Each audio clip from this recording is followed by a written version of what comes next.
are with our OJARU program.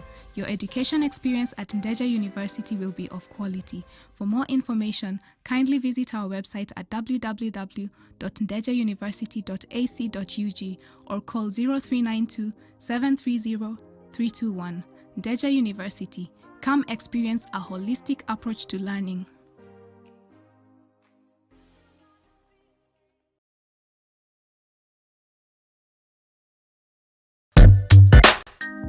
This week, the top management cannot make it, where even those in the maintenance department, I think I know the greatest university always is grounded to a halt when the maintenance staff, they might be in charge of but should they lay down their tools, we are finished. Two,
Coming up in Live at 8, Ndejje in-serving students set for examinations.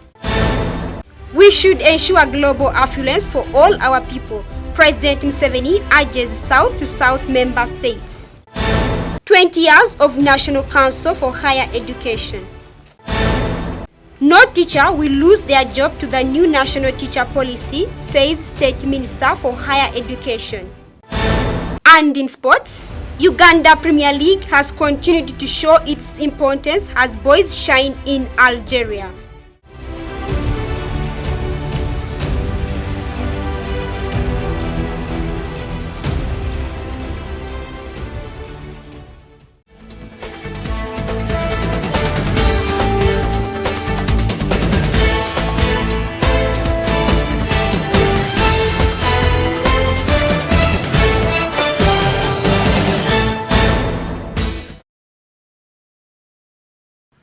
Welcome, this is Live at 8. My name is ANSLEM OJARU to bring you the news in details.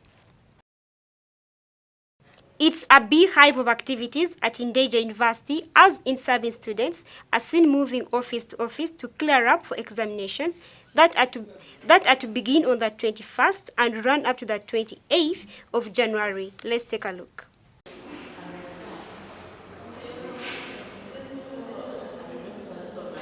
In-serving students are seen busy preparing their stay at Ndejje University, as most of them are seen in serious discussions to ready themselves for the examinations. It's going on whereby the lecturers are committed, they give us handouts, we also carry out some research and also do some kind of group discussion in order to prepare ourselves for the examination. Just of recent I've joined. I am doing Bachelor in Technical Teacher Education, Fashion and Design. Or, as we are well aware, we were told and briefed that we shall have the examination that will start on Saturday. According to the preparation, we are ready and we are doing revision, we are researching, of which I hope all things shall go well. We are seriously revising so hard for examination preparation, which is beginning very soon. Things are just, they are not very easy, but the lecturers are okay. They are giving us the relevant information, and we are ready. We are ready ready to do exams, and we shall put our university at a higher level. The faculty administrative assistant, Maiko Atiku, says they have equipped the students and prepared them for the examinations. We have prepared these students enough. They came here on the 2nd of January, and they shall now start their examinations on Saturday. Those are theories, and they started on Wednesday with the practicals. So now theories run from Saturday 21st up to the 28th. That's when we expect them to complete. The BTT program enables teachers to improve their skills, and that most of them have cleared up for examinations. And we thank the students for paying. We thank the sponsors also for supporting these students. We have done our part of teaching, and the students have their part now of writing what they have. And we are proudly saying that the number is encouraging, especially for the courses which are skilling courses. BTT is civil. BTT means Bachelor of Technical Teacher Education. Atiku says that the program is within the demands of the country. In the numbers is as a result of the demands of the government of Uganda. Well aware government of Uganda is now emphasizing hands-on vocational schools, and these vocational schools should be, attended to by the teachers who are trained, and the engineers who try to pose as teachers. They are not teachers. So anyone to be called a teacher must have pedagogical skills, bearing in mind that the people who usually go in for these skills already have a number of other issues. So that's how we have prepared these students. We have taught them, we have given them course assignments, and I think they are very ready. They are very ready to write the examinations as per the programs. Students have also confirmed their registration and clearance for the examinations. Concern of the registration, you find that a number of other students have not fulfilled the university requirement, but other people, they have now fulfilled the requirements and they have the registration form ready for exam. Starts on Saturday. As you're seeing here, we are just trying to revise. People are revising, people are doing research as we wait. Within the campus here, since we have just joined in August up to date, we have not recorded or noticed any other bigger challenges. The lessons have been going, the tutors have been coming, even mentoring, lecturing, and we really need to appreciate that. And we are really equipped with what to do, a lot of research, and we have done part of it. Due to being new in the place, like I'm a first year, I cleared the fees, that is the tuition fee, and the clearance, as we were told, to pay at least 60% of the clearance or the tuition, in which every student is struggling to meet that requested target. And many students, I think, have cleared, and some. Because we are starting our end of semester 1 examinations on Saturday 21st, we are trying to revise such that we get the good of what has brought us here. Some of us have tried to clear, but the tuition is too much. Kauchi, one of the students, appreciates the university for offering the course. Because of this course, because other universities, they don't have this course. So at least we are very proud to be here, because it's the only university with this bachelor's in technical teacher education. So, and we are very proud because this university is very known, it's famous, has been in existence for so long. Bachelor of Technical Teacher Education is a 4-year ladderized degree program and a broad course that provides students with knowledge and skills to teach technical and vocation courses. Over 120 students are to sit for the examinations. ANSLEM OJARU, live at 8.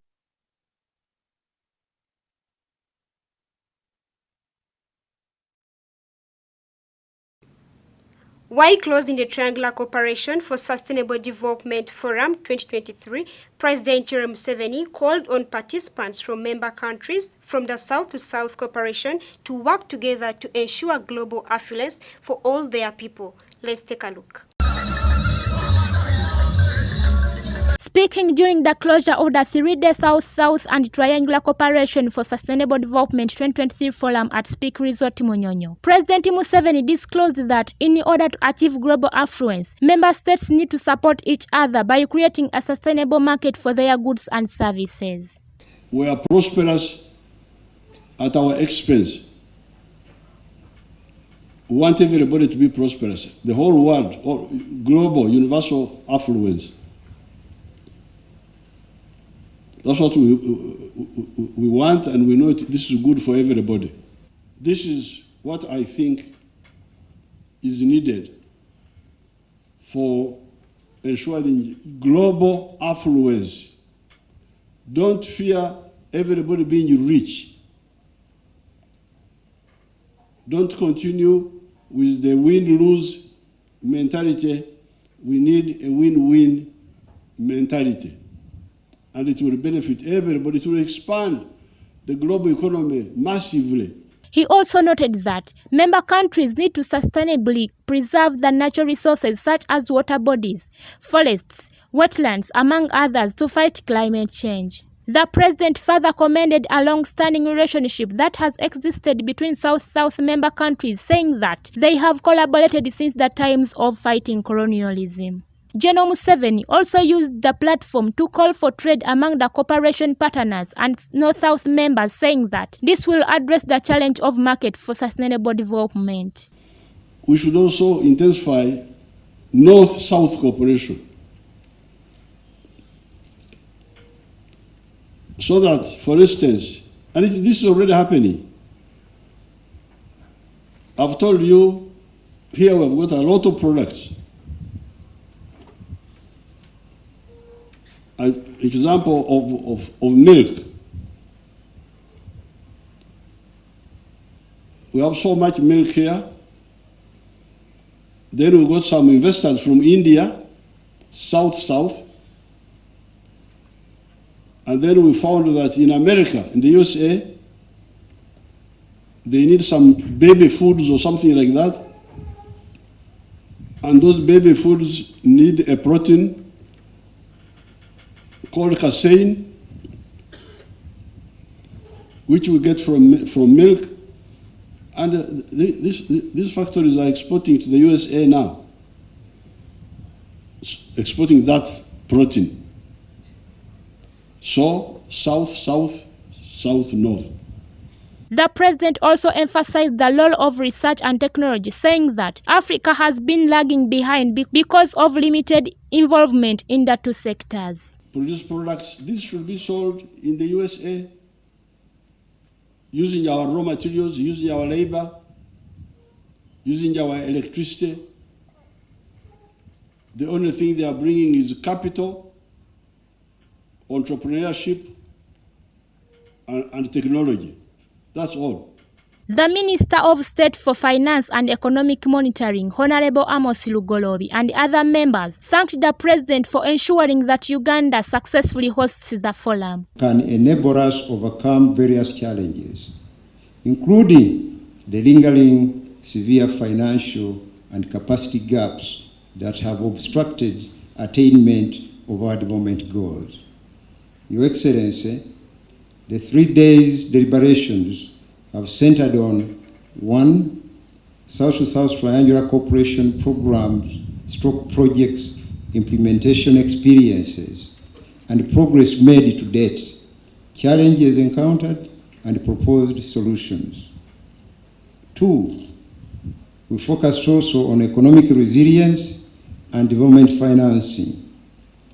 We also looked at accelerating implementation of the Global Agenda 2030 SDGs and Africa Agenda 2063, using existing frameworks, mechanisms, and systems of UN agencies, AFDB, Islamic Development Bank, as well as South-to-South arrangements with countries such as China, Saudi Arabia, Brazil, OECD, and countries of the North, such as the United States of America and Japan. Also for signing the MOU with our colleagues, the Rwanda Cooperation Initiative, to galvanize South-South and triangular cooperation programs for achieving Agenda 2063, the Africa we want, and of course the Agenda 2030 for sustainable development.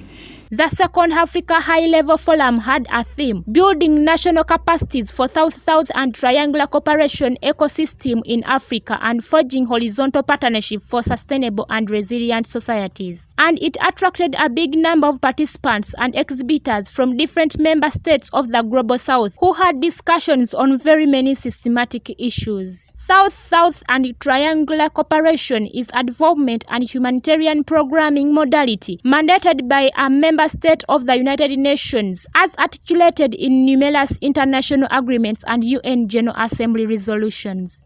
Sarah Chilabo, live at 8. Right after that, I am going to request that you move slowly and protocol will lead us. Thank you, Sarah. In its 20th anniversary this year, National Council for Higher Education reflects on the success and the challenges within the 2 decades of executing their mandate on regulating higher institutions of learning. Over 252 higher education institutions have been accredited by the National Council for Higher Education since its establishment in 2003. Frank Senabulia reports. Having the National Council for Higher Education operating under the Parliamentary Act of the Universities and Other Tertiary Institutions Act 2001, the National Council for Higher Education is mandated to regulate the quality of higher education plus advising government regarding issues of higher learning. And in pursuit of its mission, which is to regulate higher education through setting standards to ensure the provision of relevant quality higher education in Uganda, the Council undertakes and provides various services. They include setting minimum standards, accrediting public and private institutions and programs of study, monitoring, evaluating, and regulating institutions. This Higher Education Regulatory Agency has been able to guide the establishment and management of higher education institutions as elaborated by its Executive Director, Professor Mary Okwakol, at the Uganda Media Center recently. National Council for Higher Education, abbreviated as Ndejje, started its operations in January 2003. It is now 20 years in existence. Ndejje has since accredited a total of 252 higher education institutions. These include public and private universities, degree awarding institutions, and other tertiary institutions. Uganda currently has 54 universities, some of which are chartered while others operate under provisional licenses provided by National Council of Higher Education. There are 10 public universities, 1 university with a separate Act of Parliament, and 11 private chartered universities, 32 private provisionally licensed universities, and this brings the total number of universities to 54. The legal officer of National Council for Higher Education, Ali Kankaka, advises the public to be keen when selecting an institution of higher learning. All of the universities that have licenses appear on the website of National Council for Higher Education. So don't assume. You just click, we have our internet, check on the website, the list of all recognized institutions, both universities and tertiary institutions, is there. So don't assume. There are so many masqueraders. When you see this institution saying I'm a university, I'm a tertiary institution, simple, check, it's online. Yes, I'm a campus, check, even the campuses, you see, when National Council approves a university and recognizes it, it also, when it is establishing a campus, it also goes back to National Council and seeks permission. Even that campus appears on the list. If the campus is not there, just know that that campus is a sham. Anybody graduating from that campus is actually getting hot air. because his or her qualification will not be recognized. Regrettably, if an institution continues after a license has been revoked, I think he said it also, the qualification of a student graduating from that institution will not be recognized. But qualifications of those students who qualified before the revocation of the license have their qualifications recognized. A chartered university in Uganda is that university approved by the Ministry of Education to fully operate just like a government university. Numerous private chartered universities ranked among the best in Uganda include Ndejje University, Uganda Christian University, and Bugema Adventist University, among others. The Director of Quality Assurance and Accreditation at Ndejje, Maria Nakachwa Semakula, says serious scrutiny is done for any university to be accredited. We are visiting the universities around the country, and they have diverse issues. We are also too careful not to exchange a provisional license with a charter, because a charter must be that, model university. So we can't take you on to a charter, much as you've overstayed as a university on a provisional license. We are too careful not to take you on to a charter before you really meet some standards that are, acceptable internationally and regionally. So we are moving bit by bit. We also work with other regional bodies like the Inter-University Council in accrediting these universities. So by the time a university gets a license, they have really met the national and regional standards. Due to high operational expenses, universities work out several sources of funding in addition to the tuition from students, as the Director for Finance, Planning and Administration at the National Council for Higher Education, Mr. Arthur Mujuz, elaborates. We encourage universities not only to depend on tuition, because if we are to depend on tuition alone, you will be able not to sustain it, assuming the students are not able to pay. We encourage them to engage in other activities, research, seeking grants, doing community outreaches, and doing endowment, and even encouraging the alumni of those universities so they can be able to contribute as it is done in other countries. The National Council for Higher Education will be celebrating its 20th anniversary this year with a regional exhibition in May and a public lecture in June as part of its activities. Ndejje will celebrate 20 years of existence, starting with the official launch on the 9th of March. The celebrations will offer an opportunity for reflection on both the successes and challenges of Ndejje in the last 2 decades of executing its mandate and transforming higher education in the country. We invite our stakeholders, especially the higher education institutions, government agencies, partners, the private sector, parents and students to join us in the celebrations.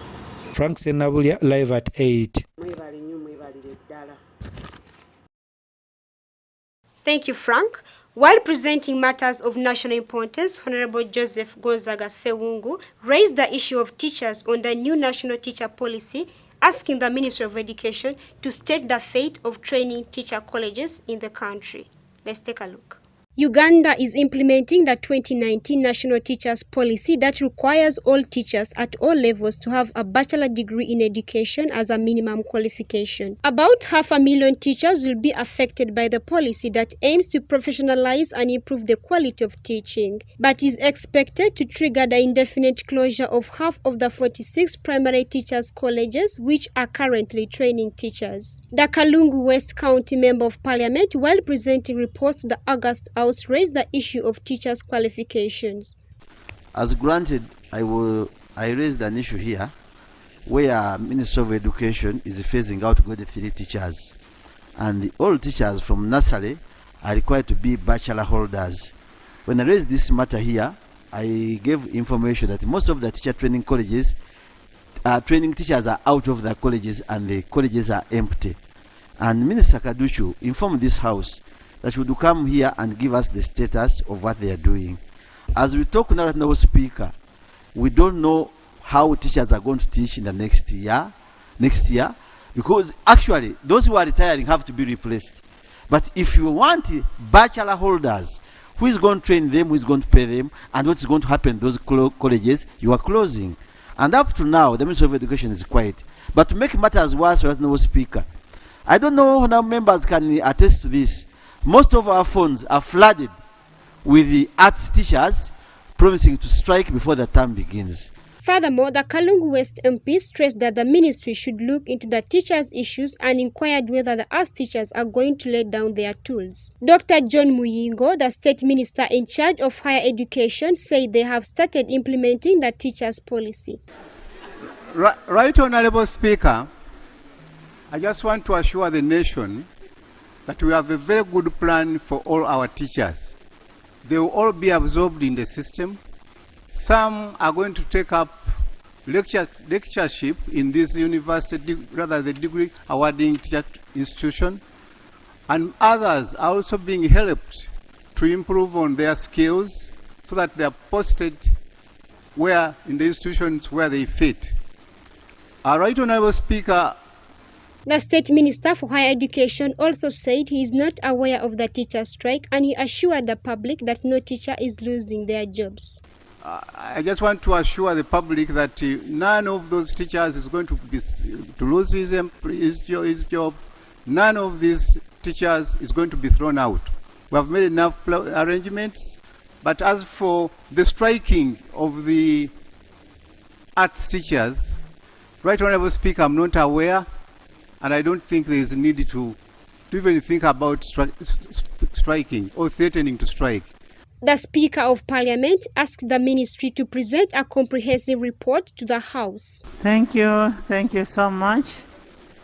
Maybe we will need a comprehensive report on that issue of the transition from the primary, secondary, nurseries. We need a comprehensive report. Right, Honorable Speaker, we are preparing a document that will enable everybody in the House to be able to follow what's happening. And this document is going to be presented to Cabinet first before it comes to the House. The new national teacher policy requires that all teachers right from nursery must have a bachelor's degree as their minimum qualification. Some teachers argue that the process to obtain degrees will be too lengthy, costly and stressful, which might force some of them to leave the profession altogether. ANSLEM OJARU, live at 8. By the members, if you follow.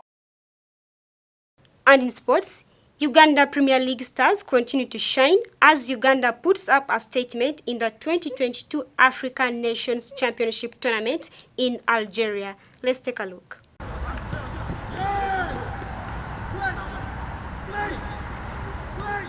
Uganda is part of the 18 nations that are taking part in the 2022 African Nations Championship in Algeria, a tournament where only home-based players are eligible to participate. Uganda Cranes head coach Mutin Solojovic selected all 23 players from teams that play in Uganda Premier League, with Vipers taking the Lions' share with 9 players, followed by KCCA, S Villa, Wakiso Giants and URA with 3 players each. Blighty Stars and Gaddafi FC also have 1 player each. Uganda was drawn in Group B, a termed group of death by many, together with the Democratic Republic of Congo, Senegal and Ivory Coast, but the mighty Cranes are yet to concede a goal in the opening 2 games played against the Democratic Republic of Congo and the favourites Senegal.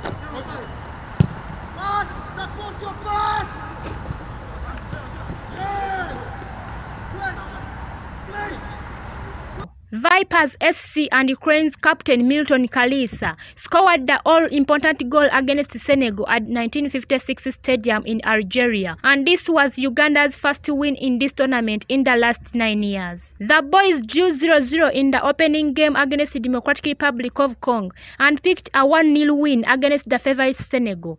Vipers SC captain Milton Kalisa with the only goal of the game, and URA FC captain Nafian Allions saving a penalty and also also making one on saves, leaving many Cranes fans with a question if the 26-year-old player could be Dennis Onyango's replacement. In the same tournament, AS Villa's Kenneth Semakula was given a starting place in the heart of the defense in the match against Senegal, and he puts in a man of the match performance.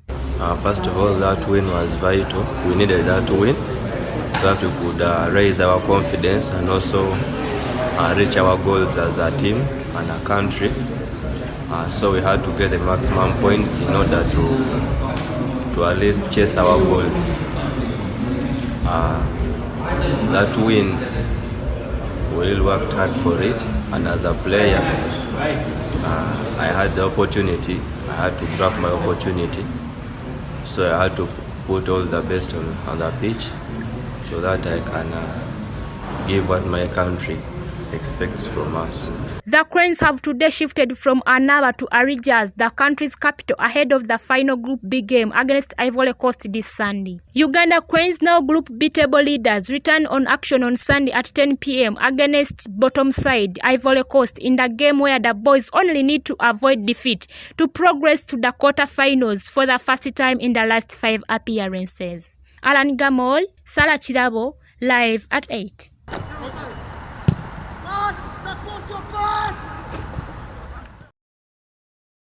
Thank you for watching. That was live at 8. My name is ANSLEM OJARU. See you next time.